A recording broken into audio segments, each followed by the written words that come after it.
Welcome back to Talking Flag, episode 8. Is it 8 already? I'm Ambra.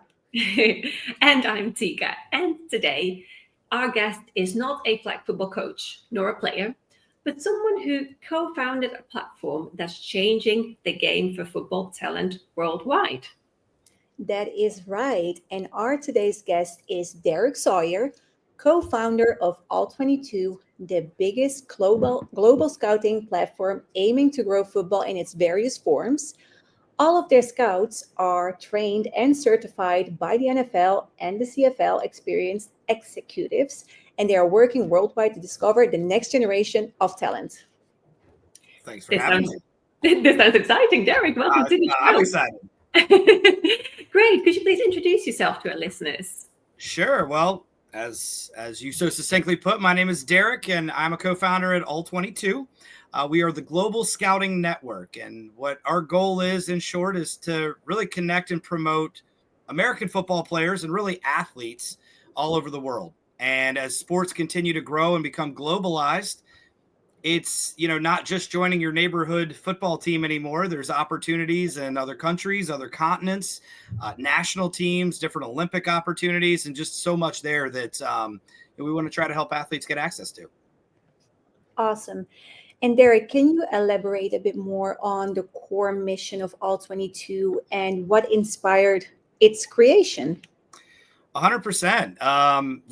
As a lot of us, COVID was an interesting experience for myself and my co-founder, and we found ourselves quarantined for a while, a lot longer than we initially anticipated. And what came out of that was a lot of cool conversations about how athletics is really trying to grow. There's a lot of investment. There's a lot of interest. I mean, even in the recession, so much money and time was being put into athletics and sports and the impact that it can have on people. And we felt like one of the biggest things missing was sort of a connective tissue there.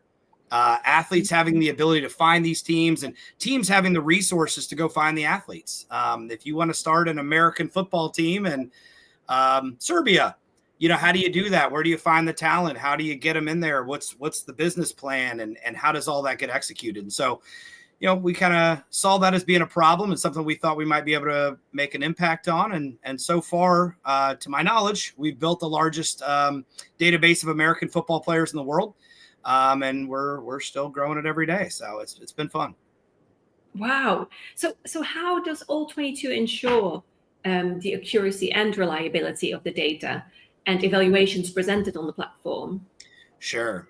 Look, that's always the trick. But I think, we do a little bit of a mix between good old fashioned scouting and being present and conducting combines and, sort of doing the traditional process of that. And then also mixing in technology, which is always the trick is to get technology to be helpful and have more impact than it kind of takes away. And so, we have a group of scouts, roughly about 30 or 40 at any given time, spread all over the world. And they help conduct and partner with different federations and different club teams to hold combines, tryouts, different big events like this where we can go and put eyes on athletes.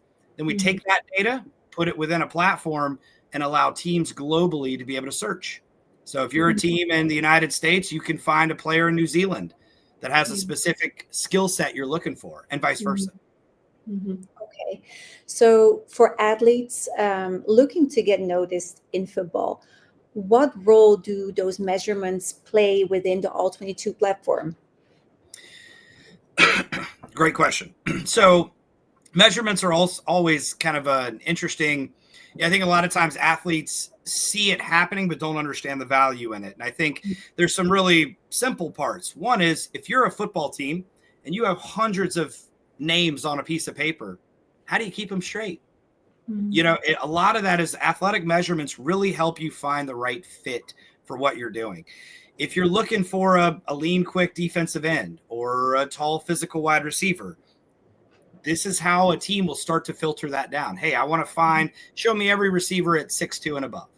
Show me everybody who's over 230 pounds, certain speeds and agilities. And these types of inherent traits are something that every scout is looking for. And the more that players can get access to that, improve them, and then get them out there to scout, the more marketable they're going to be. So, and then the other part, which I think is always a big one to mention, is across sports. So I think both of you two may have some experience in more than just football, or let's say more than just American football. And, for us, a big part is we're not going to find American football players or gridiron football players in every country because they don't exist yet. So we look for rugby players, we look for lacrosse players, basketball players that would translate from a skill set thing. They have the weight and width and heights and agilities, and those types of players are the ones that we can help. Maybe instead of being the third best player at their sport, be the first or second in football. Yeah. Okay, yeah, that makes sense. But then from a player perspective, so can you explain the evaluation process and what steps players can take to utilize All22 to increase their visibility? Sure. So I'll give you a little scouting school talk, which is there are the 5 pillars of scouting that we look at. So the first one is just bio. What makes the person who they are? Where are they from? What kind of nationalities they have, etc. What other sports do they play? Always a great one. Again, transferable skills. Then you're going to look at video being key. What have they done on the field? Thirdly would be these measurements. What are your parameters athletically? What does your speed look like top end, your agility, your side to side? Anything that we can glean from that measurement process. The fourth one is mental. What kind of leader are you? How resilient are you? How do you adapt and to tough situations and new environments? And then the last one, which we don't mess with too much, is the medical piece. So, when it comes to the evaluation process, we look at those first 4 pillars. Who is the player personally? Who are they mentally? Who are they physically? And then let me see it on the field. And those are the 4 things. And when you're scouting a player, just like with anything, if you're looking at a new product to buy, you want to know as much as you can. And if you don't know a lot about it, you're probably not going to be interested.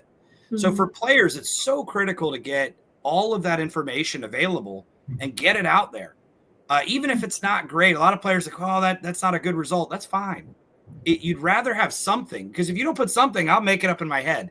And so at the end of the day, it's so critical for these players to put something out there. Then a scout can look deeper if they're interested. But at the end of the day, the more data that we can collect and provide, the higher likelihood that a team in Vienna might bring in a U.S. import or vice versa, or a United States college might bring in a player from Africa or Morocco or somewhere that we've done some events. So that's the idea, is to get as much information from those 4 areas as possible into a profile and help that athlete market it out there. That's very interesting. So beyond like the typical scouting metrics like height and weight, you also talked about like the mental aspect, like a psychological type of thing that you're doing on the platform. So since Tika and I, we both have a background in psychology, we really would like to know more. Like, can you explain what this entails and why it's so important? Absolutely. The mental part is something that I think it's overlooked, not because it's not important, but because it's so hard to measure and so hard to understand and really do something with, make actionable decisions. But we partner with a group. It's a pretty awesome group that's been around for about 20 years here in the United States. They're called the Riser. The company's Riser, and they administer a TAP test. And it's something that's used by the Patriots, by the Chiefs, a number of other organizations here. And what it does is it breaks athletes down into 8 categories. So there's a maverick, there's a rocket, there are various sort of symbols and categories. And what it's designed to do is look into things like leadership, adaptability to change, coachability, grit, determination, these things that are going to play a critical factor, not just in the locker room, but potentially, again, if you're changing cultures. We look at somebody coming from the United States out to play in Germany or Finland or something like this, and new languages, new cultures, new settings, Italy being a great example of a unique place to play football. And I think it's really important, not just for the basic football aspect, but for the cultural aspect as well. If we're going to be a global leader, we got to make sure that we get ahead of the psychological component and make sure we understand the value. Yeah, that's really interesting. And I love what you're saying there, because it's not just skills or things that you use in football, you use it in your normal life as well, don't you? So adaptability is a really good skill to have. Coachability, even in your job. Yeah, I think that's brilliant that you really incorporate that aspect as well. That's great. So for national federations then looking to build sustainable programs, what are the key steps All22 facilitates? Like, can you walk us through the typical journey a federation or a coach might take with your platform? Yeah, it's and there's a little bit of variability certainly, but frankly, it's kind of pretty linear in getting started. I mean, the first step for any organization is build kind of a basic structure of coaching and front office, and then at that point is really immediately where we can step in. In recently was talking with a club team just the other day, but it applies both with the national federation as well. You've got two buckets. You've got your local bucket that you really want. You can have local tryouts, combine events, marketing, things of this nature. Then you also have your sort of external bucket. Now with a club team, it may be import players, but with a national team, there are so many Italian Americans, for example, living in the United States. And so there's tons of Americans living in Italy and et cetera. And especially again, with the globalization at this point where we are in the world, it's so hard to have a great grasp of who all is actually qualified. And for a lot of those players that don't understand it's a possibility, there's a lot of, I'd be willing to bet there are a lot of great Italian American football players that have no idea they could represent their country for Italy, Mm-hmm. And so we want to spread some of that. And really it's about giving the resources to the national team. We try to market through social media to players, but we really try to collect that information. One of the things we're a big fan of on the platform is secondary nationalities. Because now as a team in Italy, as a coach, you can go on and say, hey, look, I don't care what your first nationality is. I want your second one to say Italian, Dutch, Spanish, whatever it may be. And now you can really get access to a group of people that maybe didn't ever know exist, and they didn't know you existed. And so, those two buckets are really where we want to focus our efforts in helping a team throw a net out. And then, so after you've sort of established, okay, here's our local market, here's what we have potentially abroad. Now you start to build what we call a draft board, something like you'd see, was the movie Draft Day that they did recently, where they have the white board with the sticky notes with the players on them, and you rank your players and you build yourself a pipeline. My background is in recruitment, so very old school. If option A doesn't work, you want to have an option B and an option C, and you want to have those things laid out. If an injury happens, exactly, plane travels, or whatever the million things that can go wrong, it's really key. So to answer your question in a little bit shorter, we try to give access to data and then a structure to put it in. And that's where we help these teams build a process. A new coach comes in, they do a lot of great work, but if that coach leaves, a lot of times all of that work is gone from the program. So again, what we want to do is give an infrastructure to the program so all that work can stay and be built upon year over year, group after group, and hopefully escalate them. Yeah. Hopefully, maybe not a championship, but close. Yeah. So basically, it's just like preserving the data, no matter what happens. Yes. Preserving the data. Yeah, great. Exactly.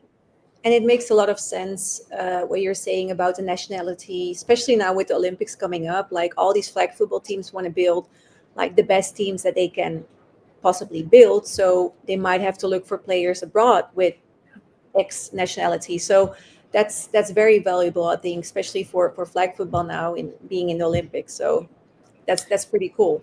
And we see this in a lot of other sports that are, basketball and, football, soccer, as we say, both sides. It's frequently you hear about a player that was born here, but plays for X or Y nationality for whatever reason, and are recruited at a young age for these things. And so it's only a matter of time till we get there. But until that happens, we want to try to get a place where teams can lean on to get the access to that data.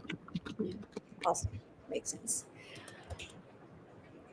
Okay, so could you please share a specific example of how All22 has helped an individual athlete or a team or a federation to gain recognition or opportunities? Absolutely. Well, that's the fun part. We do work with quite a few teams globally, and that is very rewarding. But I think obviously for me personally, I would say it's certainly the athletes that you get the most warm and fuzzy feelings from. So, I think the coolest for me, we work with the ELF, we work with the GFL, and we've gotten a number of U.S. players out there, which has been really cool, and helping a couple of younger kids come back to college. But I think the two things that stick out to me is, we've been able over the last couple of years to have a really big impact on the CFL Global Draft. We work with a lot of athletes overseas and bring them specifically to American All-Star games so they can be scouted by those CFL scouts that are there. And they get a chance to compete against the college eligible players. And so we've had a couple of cool athletes in the past go through that process, get selected in the CFL and be successful. And then the second one is really more recently, both Ambra and I have had the opportunity to work with both the Morocco and the Dutch Federation to hold combines. And through those combines, we've gotten 4 young ladies into tackle football leagues here in the United States. So I know a few of them are in Minnesota, and Ambra, some of the teams better than I do, but it's been really cool to create those kind of connections that are well, let's say a little bit abnormal right now, but it's pretty cool to watch them happen, and pretty cool for these ladies to have an opportunity to come over to the U.S. for 3 to 5 months and do something pretty cool. Absolutely. Sounds like some really good success stories already, like so early into the process. It's exciting. I mean, we'd always like to have a lot more, but the ones that happen are awesome. And it's well, what do they say? You don't build Rome in a day. So I don't know how many days it'll take, exactly. but we're working our way there. It's a good start. It's a good start. That's right. Yeah, really nice. Yeah, so as we all know, flag football is experiencing a significant growth globally, often with like new players and probably less established scouting infrastructure compared to tackle football that has been around for a longer time. So how does All22 address the challenge of identifying talent in flag football? Yeah, that's a great question, and actually one we talk about frequently, because there are a lot of great metrics and sort of best practices for scouting in the tackle world. But while some of that does translate, not all of it does. And so we spend a lot of time internally sort of revamping a little of our educational structure, how we view certain metrics, other metrics we could look at. I do think we've had a little practice with the idea of the cross sport and how to apply agility from basketball to football and how to measure it in different ways and what that might look like, how we might utilize it best, and match it with other information. So all that to say, it's been a fun exercise.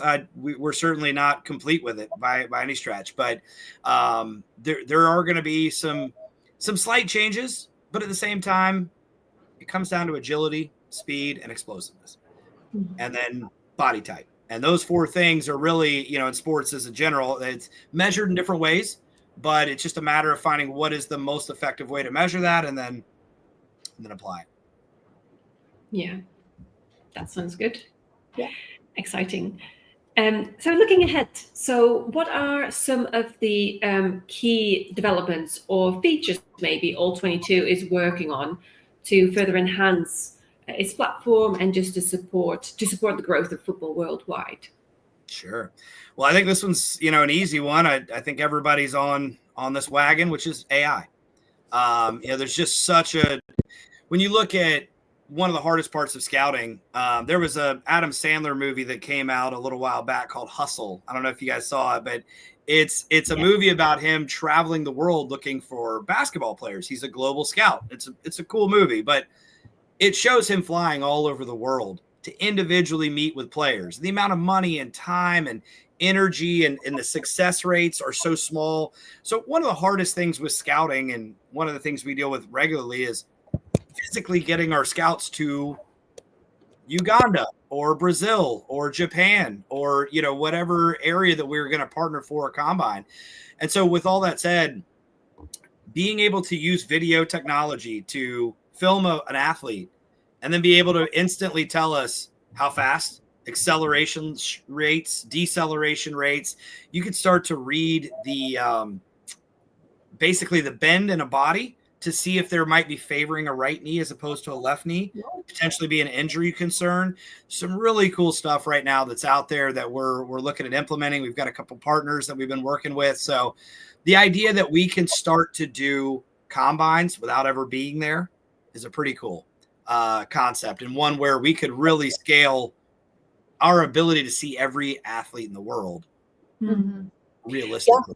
Excuse me. I think AI, I mean, in every industry, we have to start using it because it makes things more time efficient, easier, etc. So it makes a lot of sense that you're going to use AI in this type of industry as well. So yeah, that makes a lot of sense. That's pretty cool. Well, I really loved all this information. Go ahead, Tika. Sorry. So I just had a question about that. Do you think there are any barriers to that? Because if I know that, people might be looking at potential injuries and stuff, don't you think that might hold people back from attending getting their data onto the platform? Sure. Well, couple good answers to that, or a couple of answers to that. I don't know how good they are, but so with some of that, I mean, it is preventative in nature, and it is not backed by medical science yet. So this is, one of the things about AI is it has to continue to learn and get smarter. So, some of the stuff with the flexibility measurements, we're still in a very much a testing phase. It's not something we feel comfortable with rolling out yet, and it'll take a lot more. But to be honest, I know it's difficult, especially for an athlete, but if you're favoring your right knee and you're pretty close to, if you've had an MCL injury the year before and you favor your other knee, we all know what's coming next. And so I know an athlete wouldn't want to hear that, but if you're favoring that knee, you're probably going to have an injury there as well. And so, this technology's ability to measure that and get ahead of it, it could be used to limit opportunity. But I'd like to think, I hope that it will be used instead to get ahead of issues, to create more opportunity. Exactly. To help an athlete get ahead of a problem, to work that through and get them the resource they need, rather than to take an opportunity away. Now, that might be my wishful thinking, but that's what I'd like to hope. This technology will be used not just for a scout, but the cool part of it is that players can start to leverage this. They can film themselves running, and they can see their own statistics. They can see their own improvement, track it. I think that's where a lot of it, I hope, will start to head toward. Yeah, no, that sounds great. And it actually should be viewed as something to help them, to support them. And like you're saying, and as a preventative measure, rather than holding them back to, if somebody finds out, I might be more prone to this injury. But that'd be something to think about. But thank you. It's interesting. Really cool. Okay, so Derek, for a change of pace, up next is our signature rapid fire round. So 10 quick questions coming your way, so you got to think pretty fast, okay? Are you ready? I am ready. All right, let's go, Tika. Okay, most difficult part of football scouting?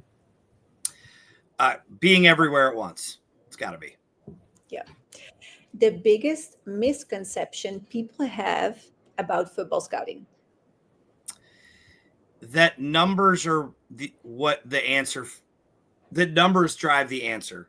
Numbers are a filter. The scout with their eyes will determine if a player's there. But a lot of players always look back at those numbers, and the numbers are helpful, but they're never the final story. Great. Biggest difference between scouting tackle versus flag?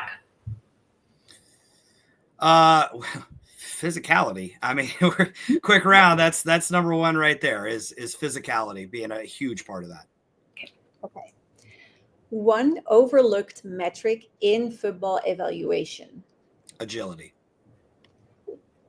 One thing All22 does differently from traditional scouting? From traditional scouting, I think we really put a lot more of the technology in there. We use our eyes, but we also really leverage data, again, analytics, some of the AI work usage and things like that, which we're not the only ones, but certainly from a traditional standpoint, a little bit different than what's been done in the past. And the psychological aspect. Hey. There you go. There you go. Excellent. Better than me. Okay. one piece of advice for aspiring football scouts? Learn and network. Like be part of the air, go to events, volunteer. So often a lot of our team started out as volunteers and interns, and within a couple of years we're working with an organization either globally or here in the US. So just being a part, really taking a passion for it, and just being involved, networking, talking to people. There's a lot of opportunity for it. Great. Okay, the biggest evolution you've seen in scouting technology. We talked about it. Yeah, it's got to be the AI stuff. I mean, when again measuring the distances, I was like, cool, that's cool stuff. When they started doing the bend and the body mechanics, I mean, that's some pretty next level stuff. So yeah, for me, that's been mind numbing to see. Awesome. A non-football sport with surprisingly transferable skills to football.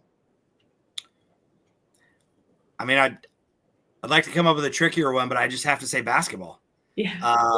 The natural sort of athleticism that you get in body control with basketball, the natural agility, ball handling. There's just a lot there that I think that translates well on a couple levels. Absolutely. Okay, the most rewarding part of growing the game globally. I mean, to me, again, I'll go back to the athletes. It's an opportunity for somebody who, to see someone who's grassroots into something. As I know both you ladies know, that you were doing something before anybody else really knew it was there. And to see like the high level opportunities, the Olympic opportunities to play in the CFL or the NFL or the USFL even, like for someone to not ever have considered that as a possibility and then reach that or even get on the doorstep. To me, it's just cool to watch. I enjoy that piece and seeing like something that was never even, again, an opportunity or real potential get realized. I mean, it makes it all worth it. Absolutely. Okay, last one. All22's ultimate goal for football worldwide. That everybody has access to it.